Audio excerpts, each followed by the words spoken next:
Radio Publique Africaine.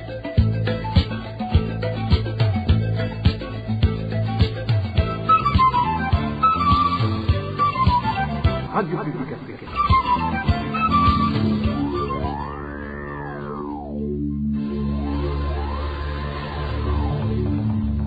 C'est le moment de suivre le journal parlé en français. À la présentation, Eloge Diva, Lemesha. À la une de ce journal, nouvelle découverte de la radio publique africaine dans l'affaire des distributions frauduleuses des devises à la BRB. Nos sources parlent d'une disparition de plus de 27 millions de dollars américains et sont pointés du doigt comme étant impliqués dans ce détournement le patron du service national de renseignement et un ancien gouverneur de la Banque de la République du Burundi. Vous l'entendrez au début de ce journal. Et puis nous allons aussi vous parler de ces grognes des anciens combattants de guerre vivant avec un handicap qui se lamentent de ne plus être assistés médicalement conformément à la loi. Ces anciens combattants accusent le responsable de la direction générale des anciens combattants de ne pas se soucier de leur bien-être. Dans ce journal, nous allons également vous parler de cette destruction de plusieurs maisons en zone Gatumba suite aux fortes pluies qui se sont abattues ce jeudi dans différentes localités. Voilà pour les titres. Bonsoir et bienvenue. Le développement, c'est dans un instant. Bonsoir. Débutons ce journal par ce rebondissement dans l'affaire des distributions frauduleuses des devises à la Banque de la République du Burundi, la BRB. En février de l'année passée, la radio publique africaine révélait un scandale de plus de 120 millions de dollars sortis frauduleusement de la banque centrale à destination d'une banque kenyane. Et nouvelle découverte aujourd'hui, plus de 27 milliards de dollars se sont volatilisés. Le patron du service national de renseignement, le général Ildefonse Habarurema, et l'ancien gouverneur de la Banque de la République du Burundi, Dieudonné Murengera-Ntwari, seraient les seuls à savoir ce mystère. Josiane Mouzaneza nous fait le point. Cette question de détournement de millions de dollars ressemble à une boîte de Pandore. Tenez, en décembre 2022, 60 millions de dollars américains ont été transférés par la BRB vers une banque commerciale kenyane. Selon nos sources, ces montants auraient transité sur les comptes de la compagnie pétrolière dénommée Prestige, appartenant à un ressortissant rwandais du nom de Bonaventure Hakizimana, une compagnie dans laquelle Angeline Ndayishimiye, première dame du Burundi, serait actionnaire. Quelques mois après, plus précisément au mois de février 2023, un autre montant de 63 millions de dollars américains a été décaissé dans les mêmes circonstances, ramenant ainsi à 123 millions de dollars la somme détournée en l'espace de 3 mois seulement, et ce, dans un pays où les devises font cruellement défaut. Durant tout ce temps, les agents de la BRB n'ont pas cessé d'alerter, mais en vain. Après enquête, la RPA a découvert que l'ordre de décaisser cet argent émanait directement de la Direction générale du Service national des renseignements burundais, donc avec l'aval du général Ildefonse Habarurema. Interrogé avant de débloquer ses fonds, ce dernier aurait évoqué le secret défense et aurait affirmé que l'ordre émanerait du président Ndayishimiye lui-même, ce qui a suscité une mésentente au sein des ténors du parti CNDD-FDD jusqu'à mettre sur place une commission chargée d'enquêter sur ce détournement. Des sources dignes de foi au sein du ministère des Finances font savoir que les enquêteurs ont découvert un autre trou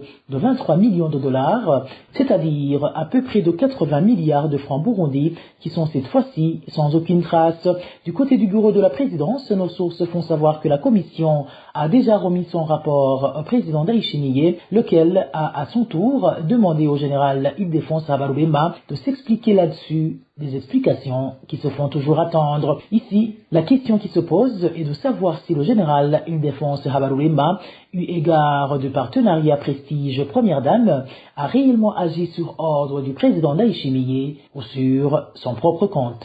Dossier à suivre. Merci à toi, Josiane Mouzaneza. La fraude et l'exonération constituent les facteurs qui entravent au bon fonctionnement du secteur des douanes au Burundi, indique la PARSEM à l'occasion de la journée mondiale des douanes célébrée chaque 26 janvier. Faustin Ndikumana, président de la PARSEM, demande au gouvernement de bien surveiller les tarifs des droits de douane afin qu'ils ne soient pas à l'origine de l'inflation sur les biens et services. Il ajoute que le Burundi ne devrait pas s'enfermer sur lui-même, surtout dans la sous-région, d'autant plus qu'il a tellement besoin de devises. Suivez plutôt Faustin Ndikumana. Le service de douane constitue une source de recettes de l'État à travers la perception des droits de douane. Dans le budget actuel, par exemple, on est à 160 milliards de recettes liées à la perception des droits de douane. Mais Parsem donne des recommandations, notamment liées à la modernisation des services douaniers pour limiter les pertes de temps, des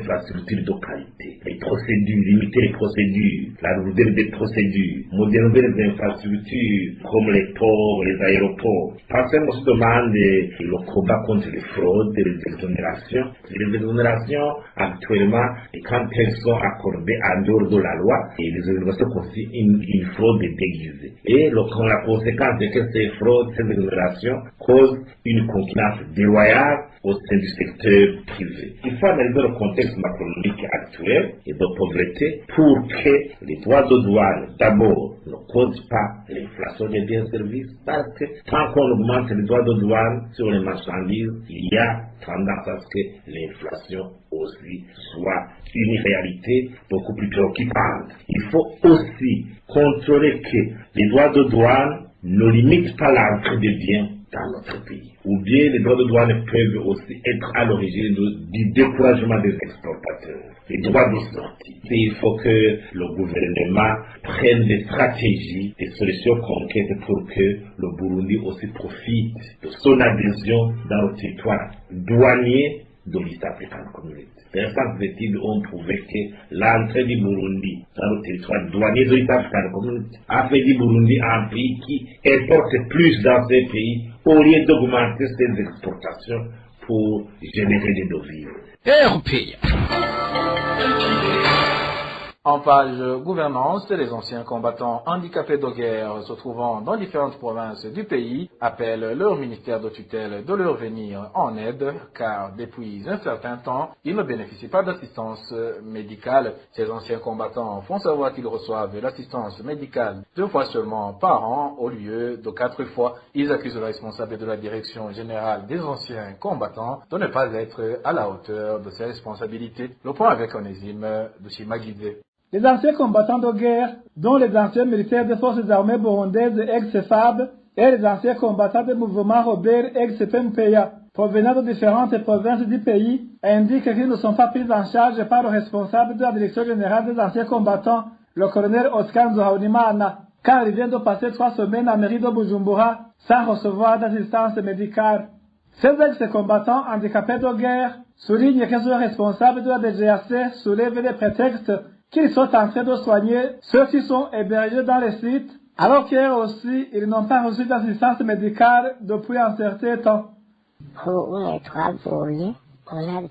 En provenance de différentes provinces, nous nous sommes rencontrés à Bujumbura. Pendant 3 semaines, le colonel Oscar Nzohabonimana, alias Kisabo, ne nous a jamais reçus. Il a dit qu'ils sont allés soigner ceux qui vivent dans les sites, mais d'après les informations qui nous parviennent, même ceux qui sont dans les sites ne reçoivent aucune assistance médicale. Ils ont été soignés au mois de septembre dernier, les médicaments leur sont parvenus en octobre et ces médicaments sont terminés en décembre.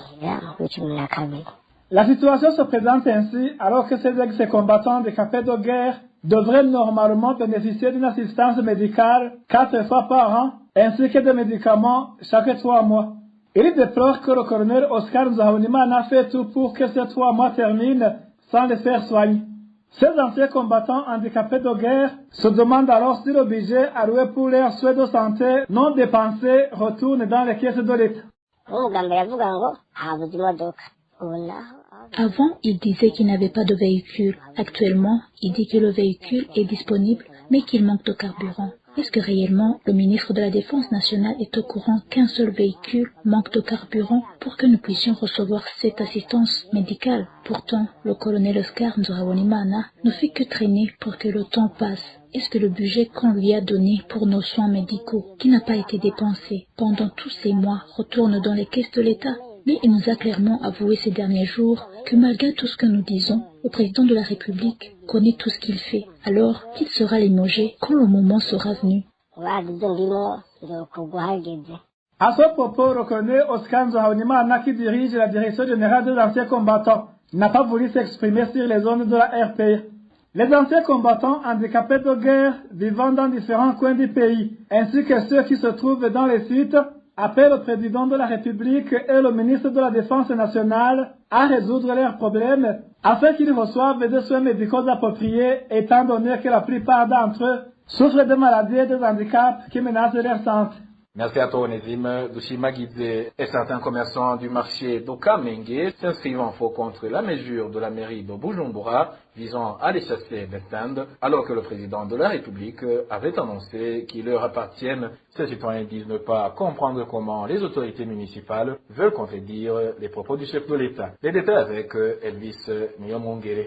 Ces commerçants exerçant au marché de Kamenge disent qu'il y a en cet état que des agents de l'office bondé des recettes OBR sont venus pour leur attribuer des stands qu'ils louaient, tel qu'il a dernièrement annoncé le président de la République. L'un des commerçants témoigne.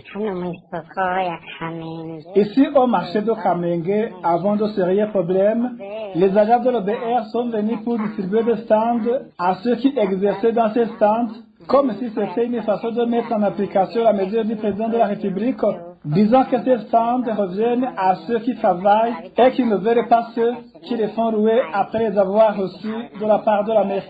L'OBR a taxé de commissionnaires ceux qui avaient bénéficié de ces stands, mais qui les ont fait louer à des prix élevés. Chose étonnante, c'est que ces commerçants des agents de la mairie ont recensé les anciens propriétaires de ces stands pour les leur attribuer de nouveau. Ces citoyens disent ne pas comprendre comment les autorités municipales veulent contredire les propos du chef de l'État.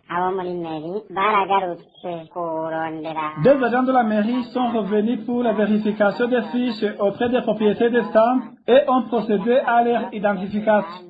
Ils ont précisé que ces places appartiennent aux anciens possédants qui les ont eues de la part de la mairie. Nous avons été dépassés car le président avait annoncé que ces stands appartiennent désormais à ces commerçants. Nous avons mal accueilli cette mesure de la mairie et nous ne savions pas que le président de la République peut être contrarié. La rédaction de la RPA n'a pas pu joindre le maire de la ville de Bujumbura, Jimmy Hatungimana, pour qu'il s'exprime à ce sujet. Dans l'entretemps, les commerçants qui n'ont pas de fiche de leur stand doivent les remettre à leurs vrais propriétaires avant ce 31 janvier 2024, tel qu'est mentionné dans une correspondance du 24 janvier signée par le chef de cabinet du maire de la ville de Bujumbura, Charles Bihizi Niyibigira. RPA.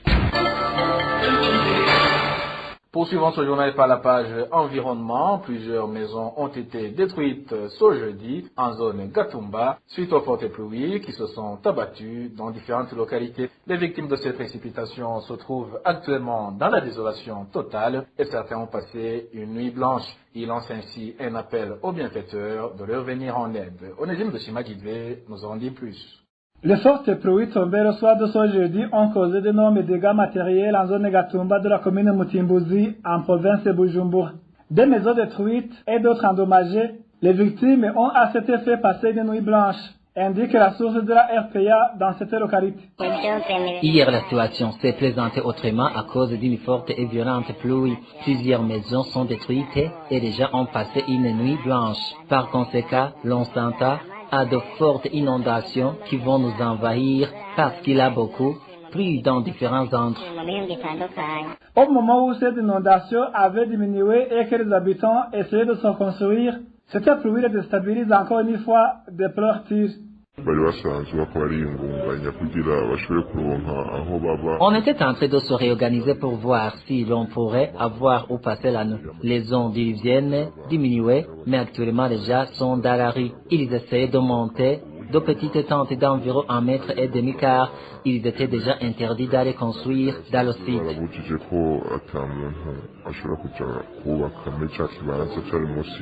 Les habitants de la zone Gatumba demandent toujours à l'administration de trouver une solution durable à ce phénomène d'inondation qui se reproduit incessamment. Dernière nouvelle de ce journal, les habitants de la zone Nyakabiga, en mairie de Bujumbura, dénoncent la distribution du sucre par favoritisme. Ils font savoir que seules les autorités reçoivent de la part du lion et le revendent par la suite à un prix exorbitant. Plus de détails avec Eric Nyonzima. Comme exemple typique, la population soulève les irrégularités qui ont caractérisé la récente distribution du sucre dans cette zone de Nyakabiga, alors que la population était venue massivement et joyeusement à l'endroit où le sucre était en train près d'être distribuée, tout en croyant qu'elle va être servie. Cette denrée n'a été distribuée qu'en une poignée de gens. Sostoy regrette le temps perdu à attendre pour finalement rentrer bredouille.